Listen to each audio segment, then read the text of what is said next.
আসসালামু আলাইকুম বন্ধুরা, আপনারা দেখছেন সিঁদুরের মূল্য নাটকের ২৮২তম এপিসোড। ভিডিওটি ভালো লাগলে একটি লাইক দিন, শেয়ার করুন, চ্যানেলটি সাবস্ক্রাইব করতে ভুলবেন না। তো চলুন শুরু করা যাক। এপিসোডের শুরুতে আমরা দেখতে পাই অর্জুন ফোনে মিস্ট্রিকে ট্রাই করেই যাচ্ছে। অর্জুনের মা এসে অর্জুনকে বলে, কি হয়েছে, ফোন লেগেছে? অর্জুন বলে, না মা, ফোন লাগেনি, জানি না মিস্ট্রি কোথায়। অর্জুনের মা বলে, তাহলে আরও একবার ট্রাই কর। ঠিক তখনই অনুর চোখ যায় তাদের দিকে। অর্জুন অনুকে দেখে তাড়াতাড়ি করে ফোনটা তার পকেটে লুকিয়ে ফেলে। অনু অর্জুনের মাকে বলে, কি হলো মামি, আপনারা এখানে কি করছেন? চলেন না সবাই, বিসর্জনের টাইম হয়ে গেছে। এই বলে সে অর্জুন আর অর্জুনের মাকে নিয়ে যায়। এদিকে মিস্ট্রি মনে মনে শুধু মাতারানীকেই ডেকে চলেছে। তারপর সবাই বিসর্জনের জন্য ঠাকুর নিয়ে যেতে থাকে। এদিকে মিস্ট্রি বলতে থাকে, আমরা দুজন দূরে নেই, অর্জুন বাপ্পার আশীর্বাদে আমরা দুজন তাড়াতাড়ি এক হয়ে যাব, তারপর আমরা দুজনে একসাথে থাকব। এদিকে অর্জুন মনে মনে বলে, প্লিজ মিস্ট্রি, তাড়াতাড়ি আসো, তোমাকে আমার এখন অনেক দরকার। তারপর অর্জুন বাপ্পার কানে কানে বলে, আমার মিস্ট্রি যেখানেই আছে, প্লিজ তাকে সেফলি আমার কাছে নিয়ে আসবেন, আমার আর কিছু চাই না, প্লিজ। তারপর ওদিকে মিস্ট্রি কোনোরকম ঢাকের ভেতর থেকে বের হয়ে মাতারানীর কাছে শুকরিয়া আদায় করে। তারপর সে দৌড়ে সবার ওখানে চলে যায়। যেই না সবাই ঠাকুর পানিতে ভাসাতে যাবে, তখনই মিস্ট্রি চিৎকার করে বলে, দাঁড়ান।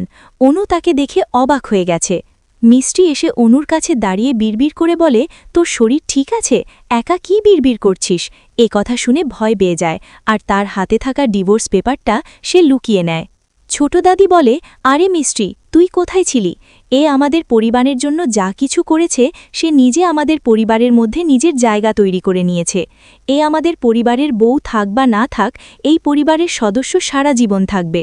মিস্ট্রি মনে মনে বলে, মা, আমার মন চাচ্ছে আমি এক্ষুনি সবাইকে বলে দেই, আমি শুধু এবাড়ির বউ না, মেয়েও হই।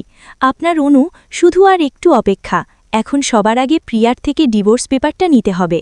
অনু মিষ্টিকে বলে, এত রাগী চেহারা বানিয়ে তুই তো শুধু আমার কথাই ভাবতে পারিস, তো এখন কি ভাবছিলি? তাড়াতাড়ি বলে দে, আর যেটা ভাবছিস সেটা কখনোই হবে না। তারপর মিষ্টি সেখান থেকে চলে যায়। তারপর তারা ঠাকুরকে ভাসিয়ে দেয়। সেই পানি দিয়ে অনু হাতে থাকা ডিভোর্স পেপারটা ভিজে যায়। মিষ্টি সেটা দেখে নেয়, আর ডিভোর্স পেপার থেকে মিষ্টির সাইন মুছে গেছে। এটা দেখে মিষ্টি তা থেকে হাসে। অনু তো খুব রেগে যায়। এদিকে মিষ্টি মনে মনে বাপ্পার শুকরিয়া আদায় করতে থাকে, বলে, থ্যাংক ইউ বাপ্পা, আমার সঙ্গে দেওয়ার জন্য। তারপর সবাই হাত জোড় করে প্রার্থনা করে সবার মঙ্গলের জন্য। মিষ্টি মনে মনে বলে, আমার তো কিছু করার দরকারই পড়েনি, প্রিয়ার ডিভোর্স পেপার থেকে আমার সাইন তো বাপ্পাই মুছে দিয়েছে, আর এমন করে আমার সম্পর্কে সিল লাগিয়ে দিয়েছে, সেটা তুই কখনো মেটাতে পারবি না। তারপর আমরা সিনক্যাট হয়ে দেখতে পাই অর্জুন মিষ্টির হাত ধরে বলছে, থ্যাংক ইউ মিষ্টি, আজ তোমার জন্য আমাদের ডিভোর্স হতে হতে হয় নাই। আর একটা বিষয় আমি নোটিস করেছি, মাদার ইন ল তোমার সাথে সব সময় থাকে, আর ওই দিন কানা জিও তোমার হেল্প করেছিল, আর আজকে ডিভোর্স পেপার খারাপ করার জন্য দনপতি বাপ্পাও তোমার হেল্প করেছে।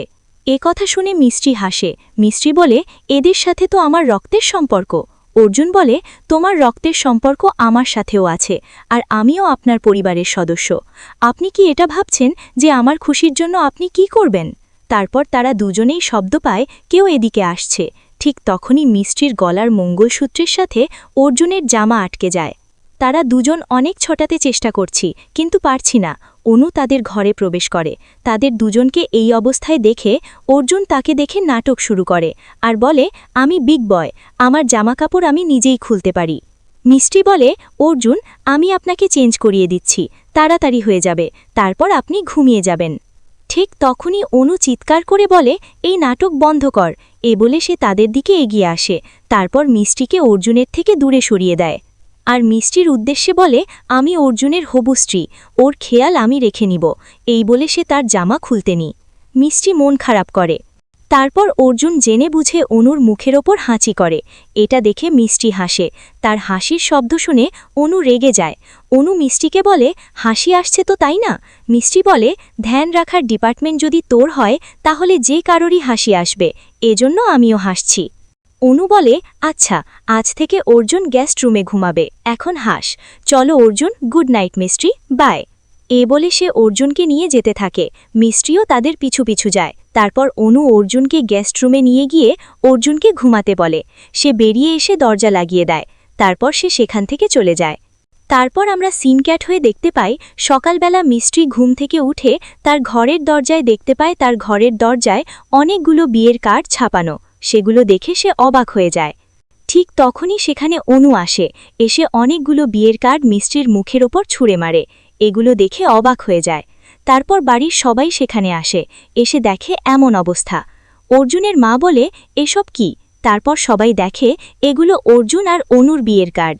ফুফু আর বাবলু আঙ্কেল তো অনেক খুশি। অনু বলে, নানি আশীর্বাদ দেন। বড় দাদি বলে, চুপ কর, তুইও কি এই নাটকে সাথ দিচ্ছিস এর? অনু বলে, বড় নানি, এগুলো নাটক নয়, আমার আর অর্জুনের বিয়ের কার্ড, যেটা এতগুলো দিন পর মার স্বপ্ন পূরণ হতে যাচ্ছে, আর নানি তো সাথ দিবেই, তাই না? ছোট দাদি বলে, অনু আর অর্জুনের বিয়ে বিদ্যা তো ইচ্ছা ছিল, কিন্তু এখন এখানে অর্জুনের মর্জিও আছে, আর যখন মিষ্টি নিজে কিছু বলছে না, আয়োজন শুরু করো। অনু আর অর্জুনের এনগেজমেন্ট আজকেই হবে।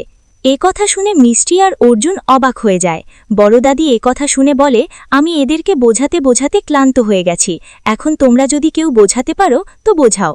অর্জুনের বাবা ছোট দাদিকে বলে, মা, কোনো স্বামী স্ত্রীর মধ্যে ঝগড়া হয় না, ঝগড়ার তো সমাধানও হয়, তাই না? ঠিক তখনই বড় দাদি বলে, যখন বাচ্চারা ভুল করে বড়দের কর্তব্য ছোটদের ভুল শুধরে দেওয়া। অনু বলে, আচ্ছা, তাহলে জবরদস্তি? কথা সে মানতে পর্যন্ত চায় না। আশিবিন অনুর উদ্দেশ্যে বলে, 1 মিনিট, আমি দাদিমার সাথে 2 মিনিট কথা বলে নেই। দাদিমা, আপনি তো জানেন ভাইয়া আর ভাবি। ঠিক তখনই ছোট দাদি তাকে থামিয়ে দেয় আর বলে, আমিও ওইটাই বলবো যেটা অনু বলছে, অনু আর অর্জুনের বিয়ে হবে।